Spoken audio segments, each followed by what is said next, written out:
how do we make sure we don't have digital transformation for the sake of digital transformation? 5 minutes.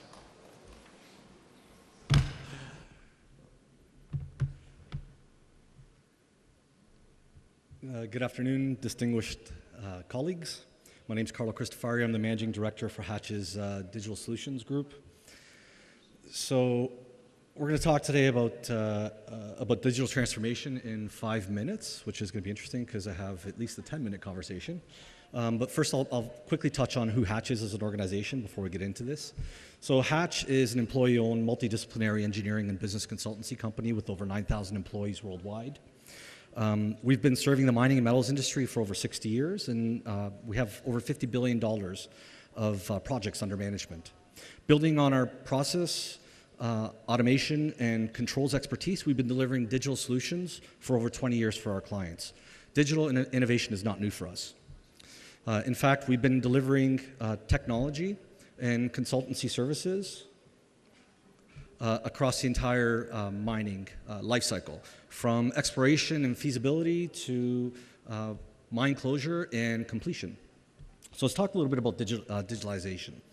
One of the things that we hear quite often is the massive amount of value that can be unlocked by digital. But what we typically see is that our clients are struggling to understand where to actually start. As an example, World Economic Forum in 2017 talked about $320 billion of increased value over the next 10 years. Over 1,000 lives saved, over 44,000 injuries avoided, just with a small nominal use of data that's collected from our systems.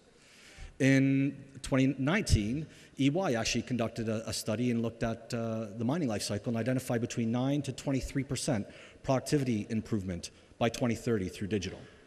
But despite all of this challenge, our clients are struggling with where to start because it's really not that straightforward. The mining industry is facing significant macro challenges, from key value drivers going the wrong way, from reduced labor productivity and operational performance variability, increased energy intensity. As an example, comminution uses 4% of the world's global energy, which is staggering. CapEx projects are increasing both for brownfield and greenfield sites.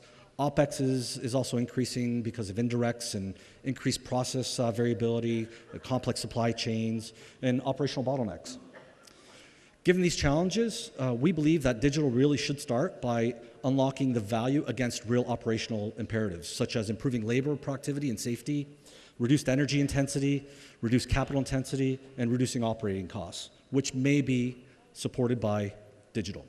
Now, there's a lot of buzzwords out in the market and a lot of confusion about what they actually mean and what kind of business value they're going to provide to our businesses and how they actually transform our business. The bottom line is, what I'll say to you today is, it is not about the technologies. It's really about understanding a problem that can be solved and the value associated with solving that problem. That's truly where we need to start. So I thought we would take just a couple minutes talking about 5 of the key reasons why over 70% of digital projects fail to reach their value. First and foremost is people get caught up in the hype of the hype bandwagon. Without understanding really the business impacts, we really need to understand that change is hard and digital is hard. We need to draw out a scalable strategy that looks at an end-to-end process and not looking at siloed operations, because you risk otherwise moving a bottleneck just downstream. Many organizations are missing the talent. We need to understand how we partner both with other organizations and industry. We need to understand that we need to drive collaboration amongst our teams and, again, break down those silos. We need to look at the entire value chain. This means that we need to take a holistic approach to how we look at digital and how we work today. And last and not least is management buy-in and commitment, and to make sure that they're in it for the long term. What we believe is that it's really not about digital. Digital is just a tool like any other asset that we have today. It really begins with understanding the value and the enabler that can come from digital as a technology. This is about creating a technical environment that's supportive of our workforce that will use it. It's about ensuring a well-trained and motivated workforce that understands the goals and objectives of the organization. Of equal importance is a world-class process that supports the workforce at every step of and provides an efficient means to an end. It's about simplification and automation, not digital.